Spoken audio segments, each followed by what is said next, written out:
The great chamber fell silent when the Old One rose to speak.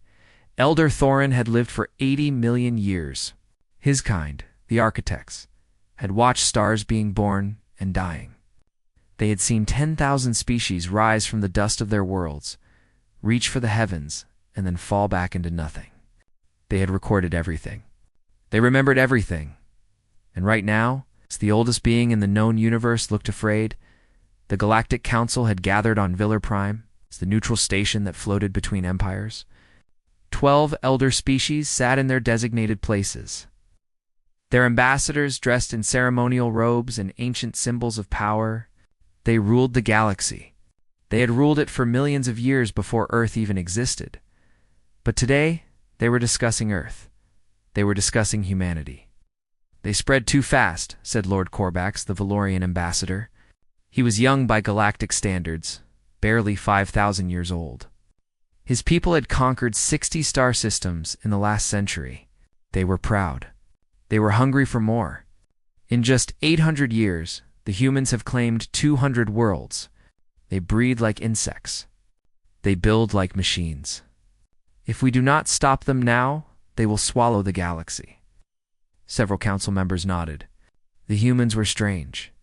They lived such short lives, barely 100 years, yet they accomplished so much in that tiny span. It made the elder species uncomfortable. It felt unnatural. "I propose," Corvax continued, his voice rising with confidence, "that we contain them. We draw a line. We tell them they cannot expand further. And if they refuse, we remind them that we are older. We are stronger. We are many, and they are few." The chamber buzzed with quiet discussion.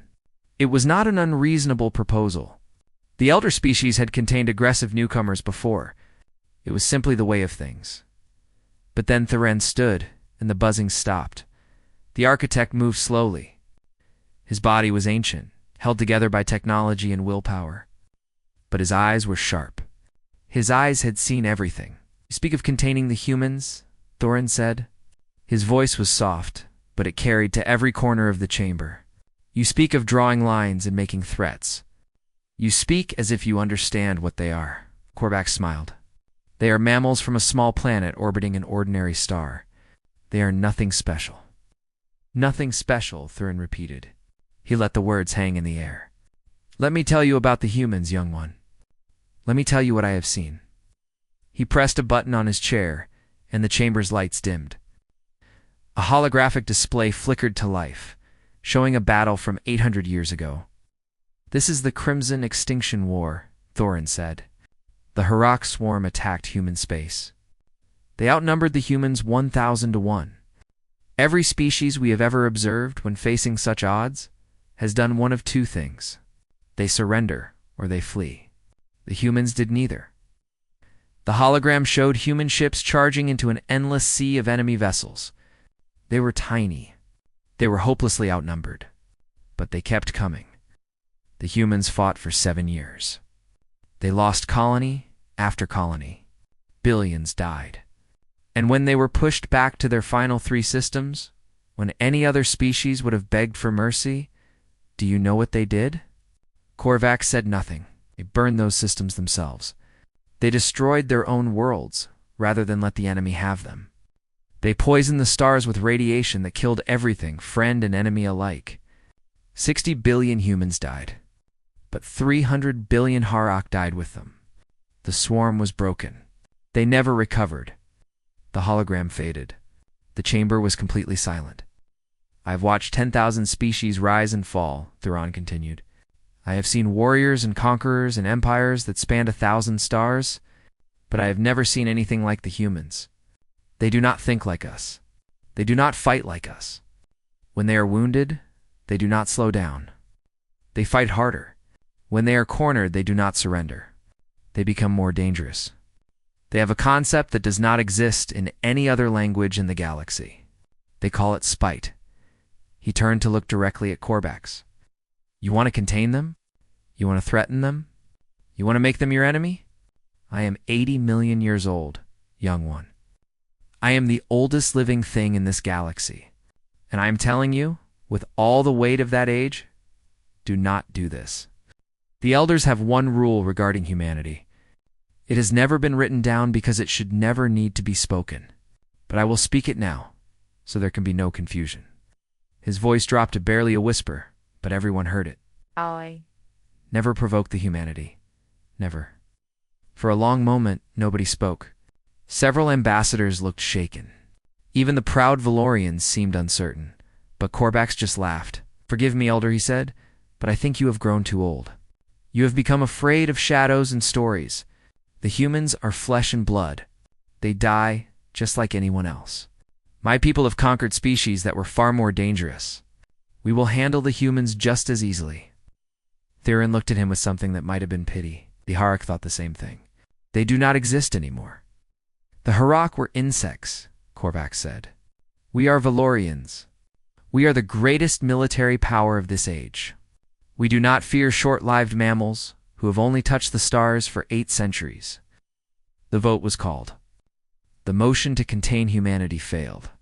Most of the council had listened to Thurin's warning, but as the ambassadors filed out of the chamber, Corvax stayed behind. He stood alone in the great room, staring at the empty holographic display where the images of human ships had burned. He was not afraid. He was angry. These humans had made the elders afraid. These tiny creatures with their tiny lives had somehow convinced the ancient powers that they were special. It was an insult. It was a lie that needed to be corrected. Corvax walked to the private communication terminal and entered an encrypted code. The face of a Valorian general appeared on the screen. "My lord," the general said. The vote filled. "The council is full of cowards who believe in ghost stories. What are your orders?" Corvax smiled. It was not a pleasant smile. Prepare the Black Fleet. Find a human world far from their core territories. Something small. Something that will not be missed. And then, we will show the galaxy what humans really are. We will show them that the elders are wrong. We will prove that humanity is just like every other species we have conquered." The general nodded, and the screen went dark. Corvax left the chamber and did not look back. He had no way of knowing that he had just made the greatest mistake in the history of his people. The elders had warned him. He had not listened. Someone always fails to listen. New Busan was a beautiful world. It had green valleys and blue rivers and mountains that touched the clouds. 4 million humans lived there, most of them farmers who grew food that was shipped across a dozen star systems. It was a peaceful place. The kind of place where children played in the streets and nobody locked their doors at night. Governor Gahobik loved his world. He had been a teacher before he was elected, and sometimes he still visited the schools to read stories to the children. He was not a soldier. He was not a politician, not really. He was just a man who wanted his people to be happy, on the morning that everything changed. Jiho was eating breakfast with his wife when the message came. Governor's assistant said through the communication screen. A Valorian diplomatic vessel is requesting emergency landing permission. They say they have engine trouble. Jiho frowned. Valorians did not usually travel this far from their territory, but they were not enemies. The galaxy was at peace. Grant them permission, he said, and prepare a welcome party. We should be good hosts. This was the decision of a kind man. It was the last decision he would make as a free person. 300 kilometers north of the capital city of Henem, a young woman named Narration was running training exercises with her militia. New Busan did not have a real military.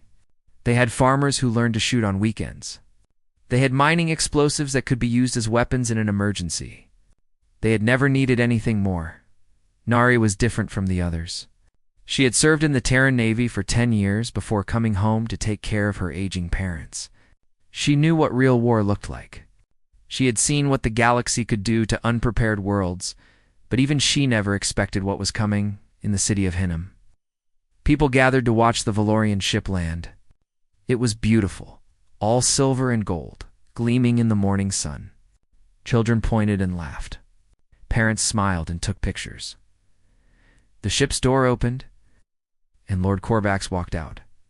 He was tall, almost 3 meters, with pale blue skin and eyes like black stones. He wore the ceremonial armor of a Valorian noble, decorated with the symbols of his conquered worlds. Governor Jeho stepped forward to greet him. "Welcome to New Busan," he said, extending his hand in the human gesture of friendship. "I hope we can help with your ship. In the meantime, please accept our hospitality. We have food and shelter for you and your crew." Corvax looked at the offered hand. He did not take it. "I am not here because my ship is broken," he said. His voice was loud enough for everyone to hear. "I am here to deliver a message. New Busan is now under Valorian protection. You will renounce your loyalty to Earth. You will accept our rule. You will do this now." The crowd went silent. Governor Jeho's smile faded, but he kept his composure. "I am afraid that is not possible," he said gently. "We are citizens of Earth. We are happy to be friends with the Valorian people, but we cannot change our loyalty. I hope you understand." Corvax smiled. It was the same smile he had worn in the council chamber. "I understand perfectly." He raised his hand. From hidden compartments in the Valorian ship, soldiers poured out by the hundreds. They carried weapons that the farmers of New Busan had never seen. They moved with the precision of a species that had been conquering worlds for 5,000 years. The screaming started. Almost immediately, they killed everyone in the main plaza first. Men, women, children. They did not ask questions. They did not take prisoners. They simply killed. Governor Jeho was forced to his knees and made to watch as his wife was executed in front of him. The massacre lasted 90 minutes. When it was over, 200,000 people were dead. The streets of Henem ran red with blood, and Lord Corvax stood in the center of it all, broadcasting a message to his homeworld. Let the galaxy see what happens to those who refuse Valorian rule. Let the humans see what we do to those who defy us. Let everyone see that we are not afraid. 300 kilometers away, Narration watched the broadcast on her emergency communication device. Her hands shook. Her eyes filled with tears. But she did not collapse. She did not run. She turned to her militia. 340 farmers with hunting rifles and mining explosives. They looked at her with terror in their eyes. "They are going to come for us next," one of them said. "We should hide. We should run." Nari shook her head. "No, we fight with what? We have nothing." Nari looked at the burning city on her screen. She thought of her parents, who lived in a small village near Henem. She thought of the children she had taught to shoot targets last week. "We have everything," she said. "We have rage. We have patience. We have knowledge of this land that they do not have. And we have something they will never understand." "What is that?" Her voice turned cold. "We have nothing left to lose." In a grain silo on the outskirts of Henem, a 12-year-old boy named Taiho Shin held his baby sister and tried not to make a sound. He had watched the soldiers drag his parents away. He had heard the weapons firing. He had smelled the smoke. He was alone now. Just him and his sister, hiding in the dark, waiting for someone to come. Waiting for someone to help? He did not know it yet, but help was coming. Not just for him. For all of them, in the last moments before he died, Governor Jehobik managed to reach a hidden communication device. With broken fingers and blood in his mouth, he transmitted a message to Earth. Just a few words. Just enough. "They killed our children. Remember New Busan?" The message traveled at the speed of light across the vast darkness of space. It reached Earth in 6 hours. Admiral Una Park was in a routine briefing when the message arrived. She was 63 years old, one of the most respected officers in the Terran Navy. She had seen battle. She had lost friends. She thought she understood what war meant, but when she heard Jiho's final words, when she saw the images from Henem, something changed inside her. The room was silent. Everyone was looking at her, waiting for orders. Una stood slowly. Her face showed no emotion. Her hands did not shake. But when she spoke, her voice carried a weight that made everyone in the room feel cold. "Wake the sleepers." Her assistant went pale. "Admiral, the sleepers have not been woken in 600 years. The protocols require parliamentary approval." "The Eye will have parliamentary approval within the hour," Una said. "Contact every fleet commander. Cancel all leave. Recall every ship." "What are we doing, Admiral?" Yuna looked at the frozen image on the screen. The bodies of children lying in the streets of a peaceful colony. The smile on Lord Corvax's face. We are going to teach the galaxy why the elders were right to be afraid. She turned and walked out of the room, behind her. The message from New Busan played on an endless loop. They killed our children. Remember New Busan? Humanity would remember. The vaults had been sealed for 600 years. They stretched 4 kilometers beneath the frozen surface of Titan, one of Saturn's moons. Row after row of glass chambers, each containing a single human being. 50,000 of them, sleeping in the cold dark. Waiting for the day when humanity would need them again, they were called the Sleepers. General Doyen Chai walked through the endless rows, his footsteps echoing in the silence. He was 87 years old, but he looked 40. The same modifications that had created the Sleepers had touched him too, though he had never been frozen. He had stayed awake. He had watched. He had waited now. The waiting was over. The technicians worked quickly, warming the chambers, injecting the revival drugs, bringing the Sleepers back to life. One by one, their eyes opened. They did not stretch, or yawn, or ask what year it was. They simply sat up and looked at the general with perfect focus. You know why you are here? Doyon said to them. His voice was calm, almost gentle. You volunteered for this? You gave up your lives, your families, your futures. You became something else. Something harder. Something that feels no fear and knows no hesitation. You did this because you believed that one day, humanity would face a threat so terrible that ordinary soldiers could not handle it. He paused. That day has come. He showed them the images from New Busan, the bodies in the plaza, the children lying in the streets, the smile on Lord Corvax's face. The Sleepers watched without expression. They did not cry. They did not shout. But something changed in their eyes. Something cold and terrible. We move in 72 hours, Doyon said. Prepare yourselves. On Earth, the Parliament was in chaos. Some politicians wanted to negotiate. Some wanted to seek help from the Galactic Council. Some wanted to launch an immediate attack. Everyone had an opinion. Everyone was shouting. Admiral Yuna Park stood in the center of the chamber and said nothing. She simply waited. When the noise finally died down, the Prime Minister turned to her. Admiral, you have requested Condition Omega. You understand what that means? No rules of engagement. No limitations. Total war, I understand. The last time we declared Condition Omega, we burned 3 star systems. 60 billion of our own people died. We nearly destroyed ourselves. I remember I was 7 years old. I watched the broadcasts with my family. And you still recommend this course of action? Yuna looked at the Prime Minister. Her eyes were empty of everything except cold determination. They killed 1.2 million of our people. They murdered children in the streets and broadcasted across the galaxy as a show of strength. If we do not respond with overwhelming force, every species in the galaxy will see us as weak. They will see that humans can be killed without consequence. And then New Busan will not be the last. It will be the first. The chamber was silent. We have tried peace, Yuna continued. We have tried diplomacy. We have tried to show the galaxy that we are a kind and gentle species. But kindness means nothing if you cannot protect your own. The elders warned the Valorians about us. They did not listen. Now we must remind the galaxy why that warning exists. The vote was called. It was unanimous. For the first time in 6 centuries, humanity declared Condition Omega. Across human space, machines of war began to move. Factory worlds shifted to emergency production. Civilian ships were brought into shipyards and fitted with weapons.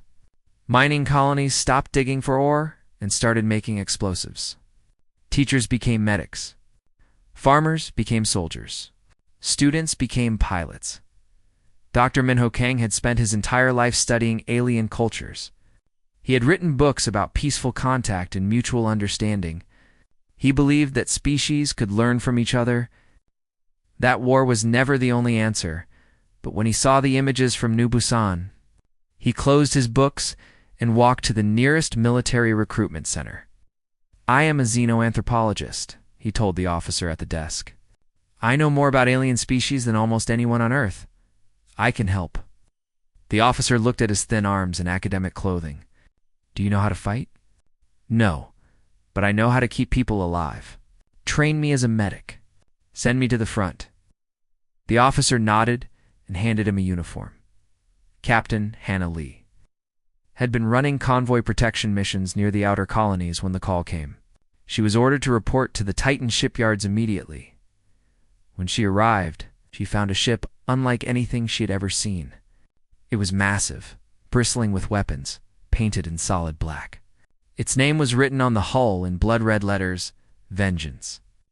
"This is an experimental dreadnought," the admiral told her. "The most advanced warship humanity has ever built. You are being promoted to strike commander and given command of this vessel." Hannah looked at the ship. It was beautiful and terrifying at the same time. "What are my orders?" The admiral smiled, but there was no warmth in it. "Make them understand." Across the galaxy, the elder species detected the surge of activity in human space. Ships were moving. Communications were spiking. Energy readings were climbing. Elder Thurin sat in his private chamber and watched the data streams with ancient eyes. He had seen this pattern before. He had seen what came after it. "I warned them," he said to himself. "I warned them all." On Valoria Prime, Lord Corvax was celebrating. The conquest of New Busan had been broadcast across the Empire. Billions of Valorians had watched the humans die. They had cheered. They had praised Corvax as a hero, a conqueror, the leader who finally showed the galaxy that Valoria was the greatest power of the age. Corvax sat on his throne and smiled. The humans had done nothing. They had sent no response. They were probably hiding in their core systems, waiting to negotiate. He would make them wait. He would let them be afraid. And then, when they were ready to beg, he would demand everything. Their colonies, their technology, their submission. "My lord," an officer said, entering the throne room. "We are receiving strange readings from human space." "Strange how?" "Massive energy signatures, fleet movements, industrial activity on a scale we have never seen. And there is a transmission." Corvax frowned. "A transmission from whom?" "From their admiral. It is addressed to you personally. Play it." The holographic display flickered to life, and Admiral Una Park appeared before him.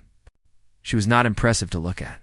A small woman with gray hair and tired eyes, but when she spoke, her voice carried across the void like a blade. "Lord Corvax, you killed our children. You broadcast their deaths as entertainment. You smiled while you did it." She paused. "The elders warned you about us. They told you what we are. They begged you not to provoke us. But you did not listen. You thought we were weak. You thought we would be afraid." Her eyes seemed to look directly into Corvax's soul. "We are not weak, and we are not afraid.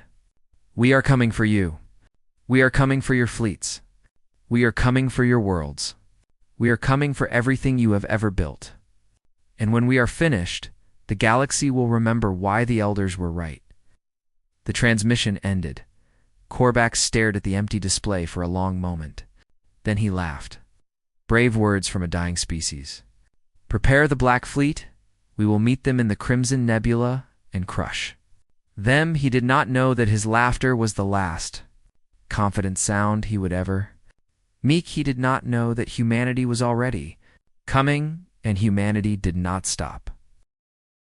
The Crimson Nebula burned with the light of dying ships. "Strike, Commander." Hannah Lee stood on the bridge of the Vengeance and watched the Valorian Black Fleet arrange itself for battle. 3,000 warships, each one massive and gleaming with weapons. They outnumbered the human fleet 3-1. "They are hailing us, Commander," her communications officer said. "Lord Corvax wishes to offer terms of surrender." Hannah laughed. It was not a pleasant sound.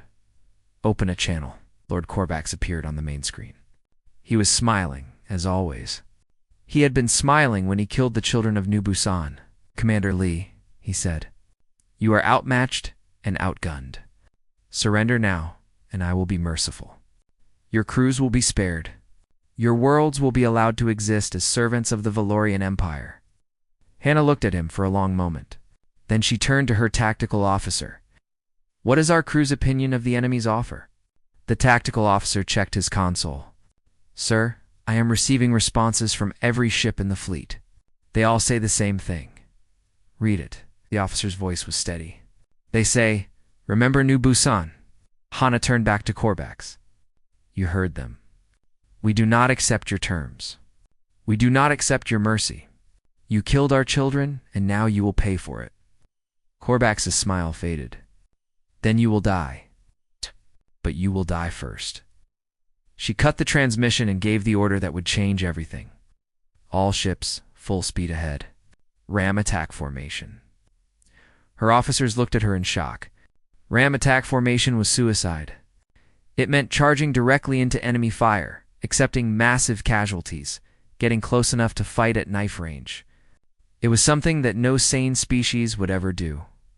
But humans were not sane. When they were angry, the Terran fleet surged forward. The Valorian ships opened fire, and human vessels began to explode. Hundreds died in the first minute. Thousands died in the first hour, but the humans kept coming. They did not slow down. They did not turn away. When their engines failed, they used their last power to aim at enemy ships and crash into them. When their weapons ran empty, they rammed. When their hulls breached, they kept fighting in vacuum suits until their air ran out. Commander Hannah led from the front. The Vengeance took hit after hit. 1/4 of her crew was dead. Half her weapons were offline.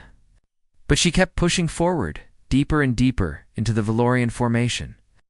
"Commander," her first officer said, blood running down his face from a head wound, "we cannot sustain this. We have lost 40% of the fleet." Hannah's eyes never left the tactical display. "The enemy has lost 60%. Keep firing." The battle lasted 18 hours. When it was over, the Valorian Black Fleet was gone. Not defeated, gone. 3,000 ships reduced to floating debris. Lord Korvax's flagship was cut in half by the 8 Vengeance's main guns in the final hour of fighting. The human fleet was shattered. 40% of their ships were destroyed. Tens of thousands of sailors were dead. But they had one. Commander Hannah looked at the wreckage of the battle and felt nothing. No satisfaction. No relief. Just cold, empty purpose. "Set course for Valoria Prime," she ordered. "We are not finished yet." On New Busan, the Valorian occupation force had grown comfortable. They had established bases across the planet. They had rounded up survivors and put them in camps. They believed they had one. They believed the humans were broken. They were wrong. Narration had spent the months since the massacre building an army. Farmers and teachers, miners and shopkeepers. Anyone who could hold a weapon and was willing to fight. They hid in the forests and mountains, learning the land, watching the enemy, waiting now. 12,000 fighters followed her orders. They attacked at night. Small groups hitting supply convoys, destroying communication towers, killing isolated patrols. They used traps and ambushes and improvised explosives. They fought the way humans had always fought when they were outnumbered, with patience, cunning, and absolute ruthlessness. For every human killed, 3 Valorians died. The occupation commander sent desperate messages to the homeworld. "Send reinforcements. The humans will not stop. They come in the night like ghosts. We cannot find them. We cannot kill them. They are everywhere." But no reinforcements came. The Black Fleet was gone. Valoria had nothing left to send, and then the sky filled with fire. General Doyan Chai led the sleepers personally. They descended in drop pods, 50,000 warriors falling from orbit like burning stars. They hit the ground running and did not stop. The sleepers did not fight like normal soldiers. They felt no fear. They needed no rest. They moved through Valorian positions like a force of nature, unstoppable and merciless. Some of them had not spoken in 200 years. They did not speak now. They just killed. Narration met General Doyan on the 3rd day of the battle, as the last Valorian stronghold burned behind them. You saved us, she said. The general looked at her with ancient eyes. No, you saved yourselves. We just came to help. Together, they walked through the ruins of Hinnom. The bodies had been buried. The blood had been washed away. But the scars remained. In a small refugee camp near the city, Nari found a boy sitting alone. Taiho Shin was 12 years old. He had hidden in a grain silo with his baby sister for 3 days after the massacre. A resistance fighter had found them and brought them to safety. His parents were dead. His home was gone. But he was alive. A sleeper walked past him, a giant of a man with dead eyes and blood-stained armor. Taiho looked up at him with a mixture of fear and hope. The sleeper stopped. For a moment, nothing happened. Then, slowly, the giant knelt down. He removed his helmet. Underneath was the face of an old man, weathered and scarred, but somehow kind. We came, the sleeper said. His voice was rough from 200 years of silence. We will always come, Taiho started to cry. The sleeper did not move. He just stayed there, kneeling beside a boy who had lost everything, offering the only comfort he could. Above them, Admiral Unipark's fleet entered orbit around Valoria Prime. The Valorian homeworld was beautiful. Blue oceans and green continents and cities that sparkled in the sunlight. Billions of people lived there. Artists and scientists and children who had never seen war.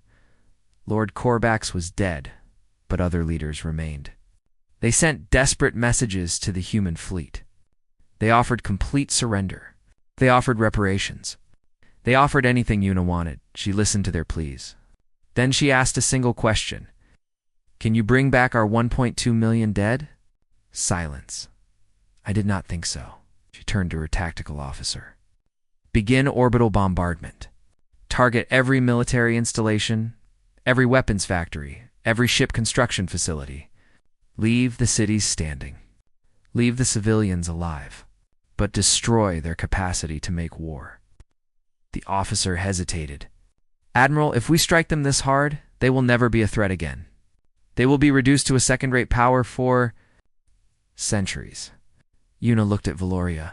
Prime, she thought of New Busan. She thought of the children who would never grow up. Good. She said, the bombardment began. It lasted 7 days. When it was over, the Valorian military no longer existed. Their fleet was gone. Their factories were craters.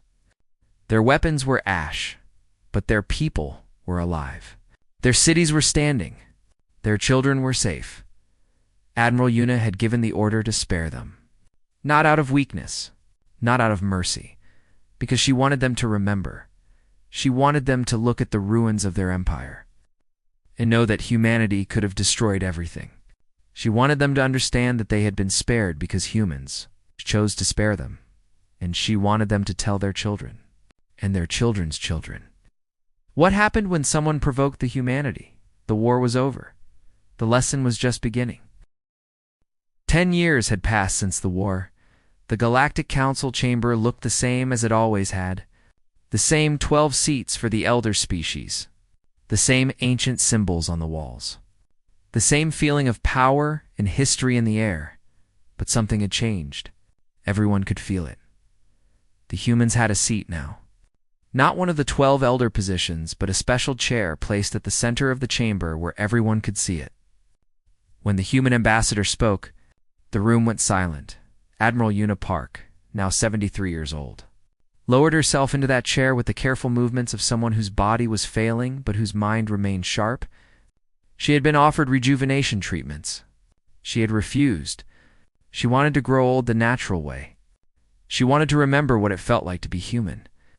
We have a problem, Elder Thurin said. His voice was weaker than it had been a decade ago. Even architects grew tired eventually. A new species has risen in the outer rim. They call themselves the Keth hegemony. They are aggressive. They are expanding. And they have begun testing your borders. Yuna nodded slowly. She had read the reports. The Keth had destroyed 3 human survey ships in the last month. Small attacks. Testing the waters. They believe you are weak, Theron continued. They believe the war with the Valorians left you damaged. Their ambassador is here today. He wishes to make demands. Let him speak." The Keth ambassador strode into the chamber like he owned it. He was tall and reptilian, with scales that shimmered in the light and eyes that burned with confidence. His people were young and hungry, just like the Valorians had been. "I am Ambassador Torak of the Keth hegemony," he announced. "We claim the 3 border systems known as the Frontier Zone. These systems are rich with resources that we require. You will withdraw your presence within 30 standard days, or you will face consequences." The chamber was silent. Several elder species looked uncomfortable. They remembered the last time someone had threatened humans. Yuna did not rise from her chair. She simply looked at the young ambassador with tired eyes. "And if we refuse?" Torak laughed. "Then we will take what we want by force. We have studied your war with the Valorians. We know you suffered terrible losses. Your sleepers are back in their vaults. Your fleets are rebuilding. You are vulnerable, I see." Elder Thurin raised one ancient hand. "Ambassador Torak, may I offer you some advice?" Torak looked at the old architect with barely concealed contempt. What advice could an old fossil possibly give me? Thurin stood slowly. He walked to the center of the chamber, closer to the young Keth ambassador than anyone had approached him. "I am 80 million years old," Thurin said. "I have watched 10,000 species rise and fall. I have seen empires that stretched across the galaxy, and I have seen them crumble to dust. I have recorded everything. I remember everything. And I am going to tell you a story." He pressed a button, and the chamber's holographic display activated. Images appeared in the air. The Crimson Nebula, filled with the wreckage of 3,000 Valorian warships. Mass graves on New Busan, the sleepers marching in perfect silence. The orbital bombardment of Valoria Prime. 10 years ago, Throne said, the Valorians stood where you stand now. They were proud. They were powerful. They believed that they could bully the humans into submission. They killed 1.2 million civilians on a peaceful colony world and broadcast it across the galaxy. The images shifted. Statistics appeared. Casualty numbers. Fleet losses. Industrial destruction. The humans killed 40 million Valorians in response. They destroyed the Black Fleet in a single battle. They occupied the Valorian homeworld and burned their military to ash. And then, when they could have wiped the Valorians from existence, they stopped. They chose mercy. Thurin turned to look at Ambassador Torak. His ancient eyes were hard. "Do you understand what that means, young one? Mercy is a choice. It can be withdrawn. The humans spared the Valorians because they wanted to. Not because they had to. Not because they could not finish the job, but because, in the end, they decided that enough was enough." He pointed at Yuna. That woman gave the order to stop the killing. She could have given a different order. She chose not to. But if you push her people, if you harm their children, if you make them angry enough, she might choose differently next time. Ambassador Torak's confidence was starting to waver. He looked at the images of destruction, at the numbers of dead, at the cold face of the human admiral who sat watching him. "The elders have one rule about humanity," Thurin said. "It has never been written down because it should never need to be spoken. But I spoke it once before to a Valorian lord who would not listen. I will speak it again now, for you." His voice dropped to a whisper. "Never provoke the humanity. Never."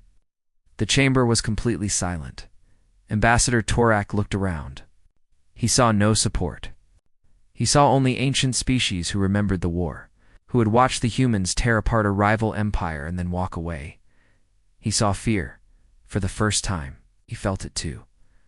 Yuna finally spoke. Her voice was soft, almost gentle. "We are not monsters, Ambassador. We build things. We create art and music and literature. We love our families and our friends. We dream of peace. In many ways, we are the kindest species in the galaxy." She paused. "But we are also the only species that remembers every wrong done to us. We teach our children about New Busan. We visit the memorials and read the names of the dead. And if anyone ever hurts us, the way the Valorians did, we will respond the way we responded to them." She smiled. It was not a threatening smile. It was almost sad. Hope you never have to see what that looks like. I hope your people are wise enough to be our friends instead of our enemies. But if you choose otherwise, if you decide to test us, then remember this moment. Remember that I warned you. Remember that you had a choice. Ambassador Torax stood in silence for a long moment. Then slowly he bowed his head. The Keth hegemony withdraws its demands. We will respect your borders. We will seek peaceful relations. He turned and walked out of the chamber without another word. Yuna watched him go. Then she closed her eyes and let out a long, tired breath 10,000 light-years away. A young man named Taiho Shin stood on the observation deck of the Horizon 2 and looked at the stars. He was 22 years old now. He wore the uniform of a Terran Navy officer. He had graduated at the top of his class and been assigned to the newest ship in the fleet. He had come a long way from the grain silo, where he had hidden with his baby sister. Dr. Minho Kong walked up beside him. The old xenoanthropologist had retired from active duty, but he still traveled on military vessels as a civilian advisor. His hair was white now, and he walked with a cane. What are you thinking about? Minho asked. Taiho considered the question. He thought about his parents, buried in the cemetery on New Busan. He thought about Governor Jiho, whose final message had saved his planet. He thought about Narration, who had found him in a refugee camp and told him that he could be anything he wanted to be. She was the governor of New Busan now. He thought about the sleeper who had knelt beside him and said, "We will always come." "I am thinking about peace," Taiho said finally. "True peace. Do you think we will ever have it?" Minho looked at the stars. "I used to think so. Before New Busan, I believed that species could learn to understand each other. That war was a failure of communication, nothing more. But now, ... double quotes now I think peace is not something you find. It is something you build. And sometimes, you have to fight to protect it." Taiho nodded slowly. He touched the rank insignia on his collar. "Lieutenant." It was just the beginning of his career. "There will be peace," he said. "As long as they remember. And if they forget," looked at the stars. "At the endless darkness that held both wonder and danger, we will remind them across the galaxy." In archives and academies and whispered legends, the story continued to spread. Young species learned it as a warning. Old species nodded with ancient knowledge. The elders cautioned. Never provoke the humanity. Someone did. They learned, and in the silence that followed. In the peace that was built on memory and maintained by strength, humanity continued to grow. They built new colonies and new wonders. They created art that made other species weep with beauty. They loved and laughed and dreamed, but they never forgot. They never forgot New Busan. They never forgot the children who died in the streets of Hinnom.